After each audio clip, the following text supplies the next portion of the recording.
Time stands still for no one. Ain't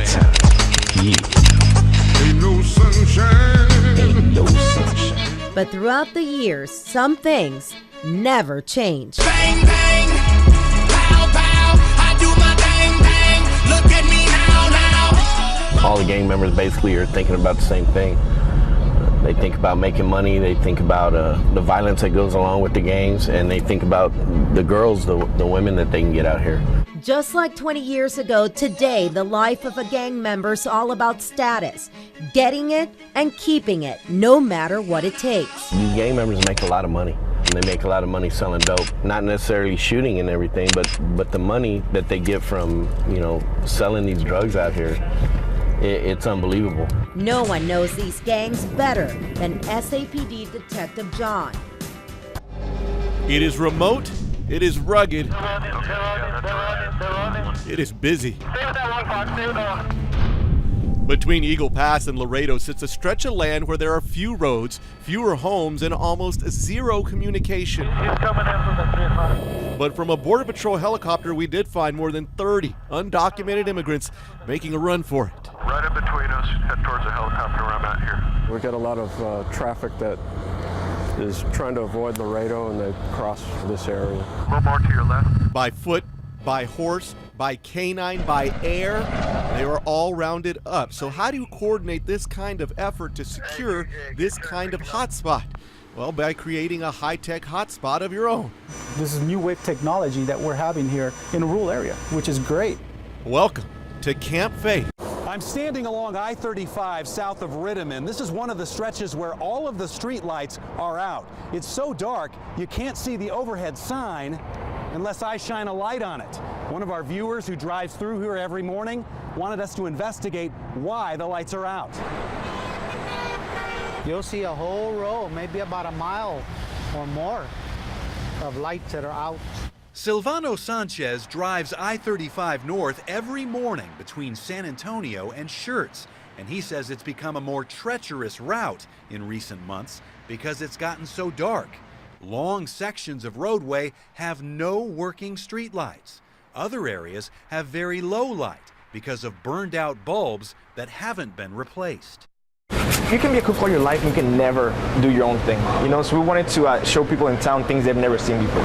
It's a Sunday night and a group of talented San Antonio chefs have come together to do what they do best, but in a way they never really get to do it. Nitrogen and smoke and really crazy things. We just want to blow people away.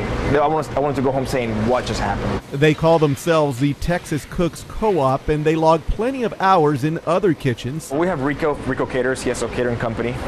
We have Danny, he works at Lawrence Modern Cuisine. We have Jackie, she was working at Sandbar.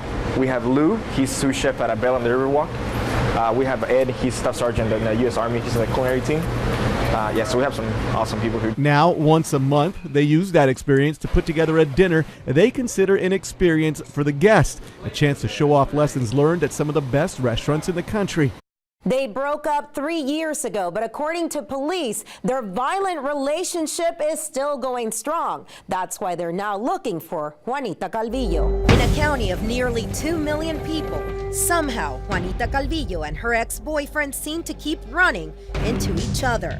But authorities don't think their sometimes violent encounters are a coincidence. They need to move on with their lives or do something, but this is unacceptable behavior. Calvillo's violent behavior, according to authorities, has been escalating since about 3 years ago. She did try to run over her ex-boyfriend with a vehicle, which is why they are currently separated.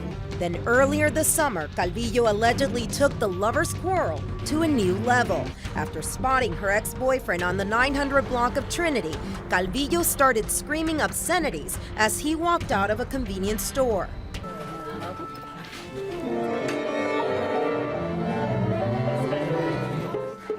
Today, you are you.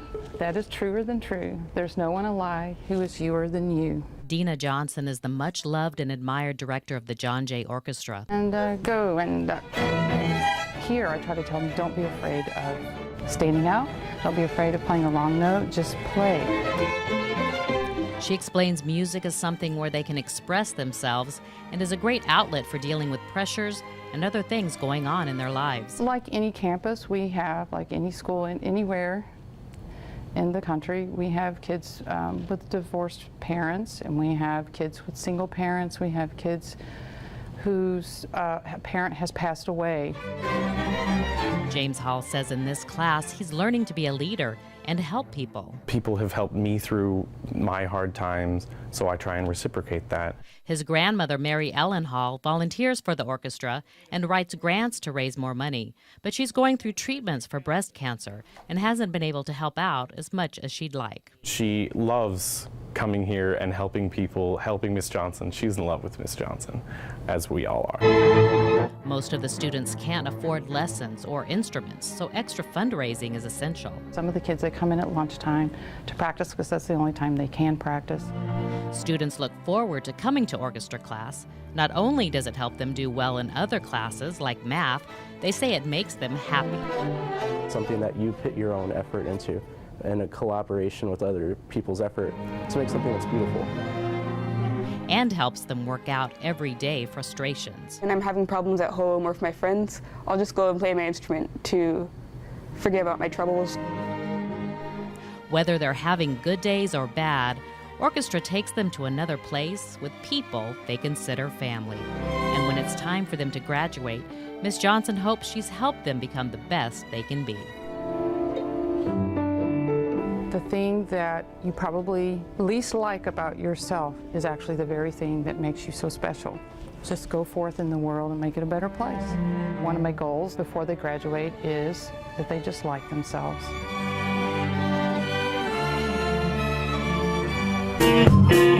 In a city where live music venues tend to come and go, for the past 25 years there's been a small bar on North St. Mary Street that music lovers and music makers could always count on.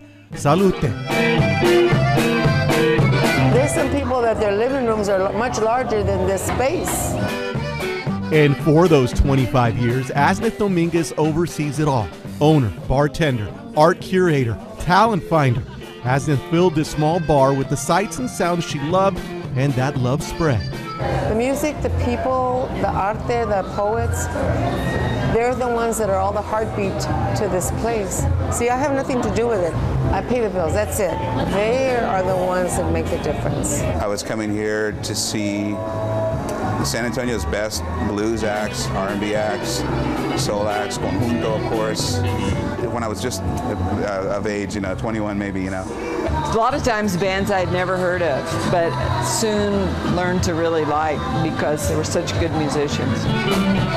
Indeed, some of the greats. On a recent night, Flaco Jimenez took the stage that so many legends have graced. The latest Esteban Jordan, one of the greatest accordion players of our time, played a weekly gig here for the better part of 18 years. Whether there was 3 or 4 people or it was packed, he always played his heart out. But soon, Salute will be silent. The building has a new owner who is moving in a new direction, so for the past few weeks, long-gone regulars have returned to share a drink, share a story, and share some time with the woman who made the great times possible. It's you I'm in love with. It's kind of nice to be able to enlighten people on what Salute was and what it was to San Antonio. Lots of people are responding and coming out. I'm digging, this long goodbye because, it's like savoring the flavors, every single time I come in here. A place where even a living legend is humbled by the memories on the wall. I see my dad right here, Mr. Don Santiago Jimenez. And those memories will hold a special place for a special woman in the history of San Antonio's live music scene. It's not like a cookie cutter place. With the 25 years, it's been carved in our sort of collective souls. We just need to embrace it and keep it here in our hearts. We had a long run. We've had a ball. We've had a ball.